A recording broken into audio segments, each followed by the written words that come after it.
Hi, I am Ankita Tiwari from embedded company. चलिए, आज मैं आपको ये दिखाने के लिए ये वीडियो बना रही हूँ एंड इस पर्पस पे बना रही हूँ कि अगर कोई बिगिनर होता है या फिर जिनको नॉलेज भी है अच्छी मार्केट में, वो अगर स्कैल्पिंग करना चाहते हैं तो स्कैल्पिंग के थ्रू हम किस तरह से स्ट्राइक प्राइस पे एंट्री करके अपने प्रॉफिट को अर्न करेंगे। ये मैं एक ट्रायल के साथ आपको लेके आई हूँ, ओनली सॉफ्टवेयर के साथ नहीं, जिसको मैंने खुद रिसर्च किया है और मैं रिसर्च करके इस पे काम किया और उसी बेस पर मैं आपको यहाँ पर आज शो करने जा रही हूँ। ये मैं स्कैल्पिंग की चार्ट को ओपन की हूँ, जहां पर आप देख सकते हैं कि निफ्टी फ्यूचर की ये चार्ट है एंड यहाँ एक बाई की सिग्नल आई थी। आज मार्केट में अपसाइड ही मूवमेंट मिला, बट थोड़ा वोलाटाइल मिला, अप डाउन का एक मूवमेंट मिला। तो इस सिचुएशन पे मार्केट तो वन साइड ही मूव है, क्योंकि यहाँ पर क्लियर शो हो रही थी कि मार्केट अप साइड ही है। बट अप डाउन की सिचुएशन पे कहीं ना कहीं प्रीमियम डीके भी दिखने को मिल रहा है, क्योंकि आज एक्सपायरी है। तो सीधी सी बात है, प्रीमियम डीका होना लाजमी है। अगर प्रीमियम डीके नहीं होगी तो हम कैसे यहाँ पर means zero to hero trade ले पाएंगे, राइट। तो अभी 12:13 हो रहा है। फर्स्ट हाफ की ट्रेड हो चुकी है और फर्स्ट हाफ की ट्रेड में किस तरह से क्या हुआ, वो मैं एक रिसर्च के साथ आपके साथ आई हूँ और वो मैं आपको शो करना चाहती हूँ। अगर वीडियो पसंद आएगा तो प्लीज लाइक एंड सब्सक्राइब करना मत भूलिएगा। तो चलिए आज शुरू करते हैं। ये निफ्टी की चार्ट है, जहां पर आप देख सकते हैं कि यहाँ पर बाई की सिग्नल्स आए थे। फर्स्ट एग्जिट पॉइंट यहाँ मिली, फिर आपको यहाँ पर एक री मिली। निफ्टी में यही होता है, या फिर अगर हम स्कैल्पिंग करते हैं तो यही हमें दिखने को मिलता है, री एंट्री पोजीशन। क्योंकि अगर हम शॉर्ट मूवमेंट में ट्रेड करना चाहते हैं तो आपको एंट्री री एंट्री करना पड़ेगा। और एक बात और, आपको थोड़ी सी फास्ट मूवमेंट भी रखनी पड़ेगी एंट्री एंड एग्जिट में, क्योंकि आप स्कैल्पर हैं।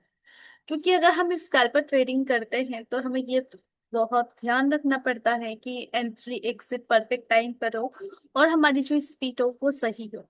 क्योंकि अगर स्पीड पे थोड़ी सी प्रॉब्लम अगर होती है तो कहीं ना कहीं वो हम सही टाइम को नहीं चूज कर पाते। और ट्रेड के लिए मेन टाइम होना बहुत इंपॉर्टेंट होता है कि आपकी स्पीड भी सही होनी चाहिए। एंड आपको अगर सच कहें तो टाइम की वैल्यू भी बता देती है ये ट्रेडिंग। तो चलिए, अब यहाँ पर हमें आपको वही दिखाना चाह रही हूँ कि यहाँ पर जिस तरह से बाई एंड सेल के सिग्नल्स आई है वो किस तरह से आई है और किस तरह से मेरी अभी प्रॉफिट की रनिंग चल रही है, वो भी मैं आपको शो करना चाहती हूँ।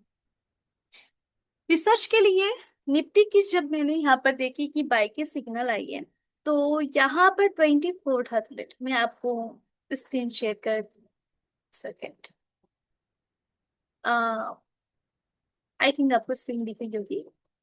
10:23 में Nifty buy C 24,400 buy something 95 and target 120। S L short 70 का एस एल लिया, क्योंकि अगर ज्यादा क्वांटिटी होती है तो रिस्क रेशियो बहुत काफी हो जाती है। उसके अकॉर्डिंग हमें थोड़ा सा देखना पड़ता है कि वो रिस्क रेशियो ज्यादा ना रहे।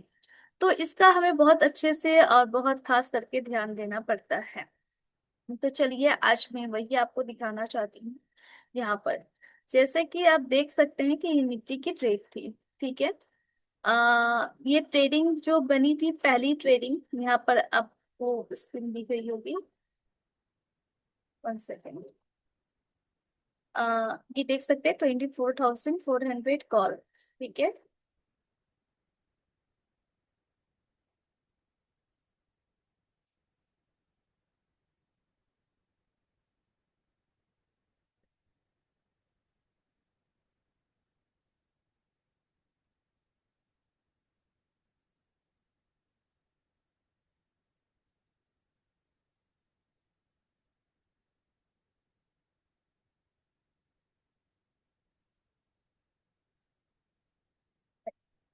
ये देख सकते हैं 94.7 पर ये एंट्री हुई थी। Investment something 24,622। मैं क्लियरली बोलना चाहूंगी कि ये मैं अपने एक्सपीरियंस बेस पे बोल रही हूँ कि जो मार्केट में नहीं है, जिनको कुछ नहीं पता या जो रिसर्च करना चाहते हैं, कृपया करके डायरेक्ट ट्रेड ना ही करना, मीन्स अपना कैपिटल डायरेक्ट मत फंसाइए।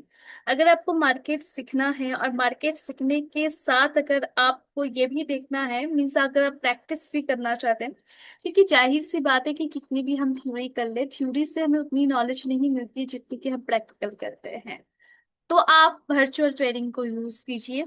वर्चुअल ट्रेडिंग बेस्ट होती है। ये जो मैं आपको यहाँ पर शो भी कर रही हूँ, तो वर्चुअल ट्रेडिंग के साथ मैं आपको एक रिसर्च के साथ दिखा रही हूँ कि कितनी इन्वेस्टमेंट से कितना होता है कितना नहीं। ये टोटली आपकी एजुकेशनल बेस पे है कि जब तक आप सीखेंगे नहीं तब तक आप अर्निंग कैसे करेंगे। जाहिर सी बात है, जब तक आप लर्निंग नहीं करेंगे आप अर्निंग नहीं कर पाएंगे। Learning it's most important share market में। शेयर मार्केट ना ही आपका कोई जुआ है, ना ही कोई आपकी गैम्बलिंग है, कुछ भी नहीं है। ये टोटल आपकी एजुकेशन बेस पे होती है। जितनी आपको नॉलेज है उतनी नॉलेज अगर आप यूज करेंगे तो उतनी ही आप प्रॉफिट कर पाएंगे।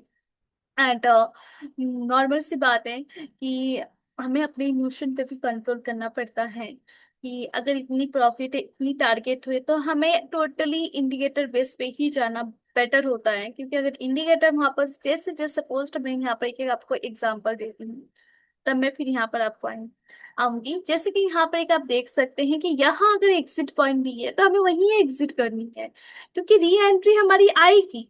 ये नहीं कि नहीं आएगी, हमारी री एंट्री पॉइंट आएगी। बट अगर हम जैसे कि हाँ एग्जिट पॉइंट देती है और हम इसको कंटिन्यू करते जाते हैं कंटिन्यू करते जाते हैं, तो हम अपने एसएल को छोड़ के फिर हम लॉस कहीं ना कहीं बुक कर लेते हैं। वैसा नहीं करना है, कभी भी वैसा नहीं करना है। एक मिनिमम पॉइंट मान के चलिए, एक मिनिमम पॉइंट अपनी रिस्क रेशियो लेकर चलिए, एंड मिनिमम कि हाँ मैं कितनी रिस्क ले सकती हूँ, मैं कितनी रिस्क नहीं ले सकती हूँ, एंड कितनी प्रॉफिट। देखिए प्रॉफिट शेयर मार्केट में बहुत है, बट अपने अकॉर्डिंग कि हाँ मैं इतनी लॉस झेल सकती हूँ और मैं इतना प्रॉफिट आज के लिए इनफ है। क्योंकि एंड ऑफ द वीक या एंड ऑफ द मंथ हमें ये एनालिसिस करनी पड़ती है कि मैंने कितनी कैपिटल को इन्वेस्टमेंट कर कर और एंड ऑफ द वीक या एंड ऑफ द मंथ मैंने कितना अर्निंग किया है। ये अगर आप रिसर्च करते हैं, ये अगर आप इसकी कैलकुलेशन रखते हैं, तो कहीं ना कहीं आपको प्रॉफिट दिखेगा। बट अगर आप इसकी कैलकुलेशन नहीं रखते हैं तो कहीं ना कहीं बहुत काफी लॉस देखने को मिल सकती है। जस्ट सपोज मैं आज अच्छी खासी 50 के समथिंग में एक एग्जांपल दे रही हूँ, 50 के समथिंग मैंने प्रॉफिट की। बट कल अगर वही मेरे 1 लाख समथिंग लॉस हो जाता है तो क्या फायदा है ऐसा। अपने इमोशन को कंट्रोल करना, टोटली एजुकेशन बेस पे ट्रस्ट करना। अ, जो मैं अभी ईएफएल को यूज कर रही हूँ, मैं इसको 100% नहीं कहती हूँ कि ये आपकी 100% गारंटी होती है। बट जैसे कि अगर हम एक एग्जाम्पल के साथ मैं ये आपको बता सकती हूँ। जैसे कि अगर हम किसी एग्जाम को क्लियर करना चाहते हैं, किसी कॉम्पिटिटिव एग्जाम को क्लियर करना चाहते हैं, तो एक बुक हमें एग्जाम क्लियर करने में हेल्प नहीं करती है। ये नहीं होता है कि हाँ ये आप बुक पढ़ लो, इस बुक से 100% ये एग्जाम पे आएंगे और आप पास हो जाओगे। नहीं, हमें भी सेल्फ स्टडी करनी पड़ती है। वो बुक के साथ साथ हमें कहीं ना कहीं खुद से भी सेल्फ स्टडी करनी पड़ती है, देखनी पड़ती है, समझनी पड़ती है। उसके बाद हम वहां पर करते हैं। उससे पहले हम क्या कहते हैं, मॉक टेस्ट देखते हैं, जिससे हम देख सकते हैं कि हम खुद को आंकते हैं कि मैंने कितना सीखा कितना नहीं सीखा, मेरी क्या गलती है, मेरी कहाँ गलती हो रही है। तो वैसा ही ये है, क्योंकि ये फिर आपको हेल्प करती है 50%, 60%, 70%। बट आपको सेल्फ स्टडी इंपॉर्टेंट होती है। जिस तरह से हम एक मॉक टेस्ट देख हम आप खुद को आंकते हैं, सेम टू सेम हम एक वर्चुअल ट्रेड के थ्रू खुद को देख सकते हैं कि हमने कितना सीखा और कितना नहीं सीखा है, कहाँ मेरी गलती हो रही है, कहाँ मेरी गलती नहीं हो रही है। तो इससे आपको और सीखने को मिलेगा। इससे अगर आपको और सीखेंगे तो जाहिर सी बात है कि हम और सीखेंगे, चीजों को समझेंगे। बट अगर हम रियल ट्रेड करते हैं तो उसमें क्या हो जाती है, जस्ट सपोज अब मैं पढ़ के जा रही हूँ एक बुक से, बट मैं एग्जाम दे रही हूँ और उसको मैंने एंड ऑफ द डे में रिजल्ट देखती हूँ कि मैं क्लियर नहीं कर पाई, जबकि मैंने इतनी मेहनत की। तो कहीं ना कहीं मेरी तो कुछ गलती हो। डायरेक्ट मैदान पे उतरने से पहले खुद को आंकना बहुत इंपॉर्टेंट होता है। तो ये हम वर्चुअल ट्रेड के थ्रू कर सकते हैं कि हम इस ईएफएल को देखते हैं कि कहाँ पर बाई आई है, उस वर्चुअल ट्रेड पे लेकर देखते हैं कि यहाँ से ऐसे करना, कहाँ गलती हो रही है कहाँ गलती नहीं हो रही, खुद को सेल्फ स्टडी करना। क्योंकि देखिए अगर हम ट्रेडिंग करते भी हैं तो ये भी एक सेल्फ स्टडी की ही तरह है, क्योंकि जब तक हम ट्रेडिंग से सीखेंगे नहीं तो हम अर्निंग कैसे करेंगे, राइट। तो इसी तरह से मैंने आज इस ईएफएल के थ्रू मैंने जब निफ्टी को देखी, मैं निफ्टी को देखकर ही मैं उसके स्ट्राइक प्राइस पे बाई की हूँ। और ये बाई की थी 24,400। अगर आप चाहे तो अपने डीमेट अकाउंट से उसको देख सकते हैं, टाइमिंग भी देख सकते हैं। एंट्री प्राइस 94.70 पी थे, जहां पर ये इन्वेस्टमेंट था 24,600 समथिंग। इसकी लास्ट 106 गई तो 2,850 समथिंग की प्रॉफिट थी। 118 थी तो 6,148। एंड 123 पे 7,421। जैसे कि यहाँ पर टारगेट 120 की टारगेट लेके मैं चली थी एंड 70 का ऐसे लेके चली थी। उस बेस पे मैंने किया था, तो आप देख सकते हैं कि एंड ऑफ द डे में मैंने यहाँ पर 123 पे अपने प्रॉफिट को बुकिंग। तो इस तरह से आप ट्रेडिंग कर सकते हैं एंड अपनी अर्निंग कर सकते हैं। कि देखिए, अगर हम कोई जॉब भी करते हैं तो उसके लिए कहीं ना कहीं हमें मेहनत करनी पड़ती है, सेम ट्रेडिंग में भी है, आपको मेहनत करनी पड़ेगी, सेल्फ स्टडी करनी पड़ेगी, खुद को आंकना पड़ेगा। वर्चुअल ट्रेड करके आपको देखना पड़ता है कि हम कितना सीखे कितना नहीं। इसके लिए मैं प्रॉपर आपकी हेल्प कर सकती हूँ, आपको एक सही राइट पैथ दिखा सकती हूँ कि कैसे क्या करना है क्या नहीं करना है, किस तरह से अर्निंग कर सकते हैं।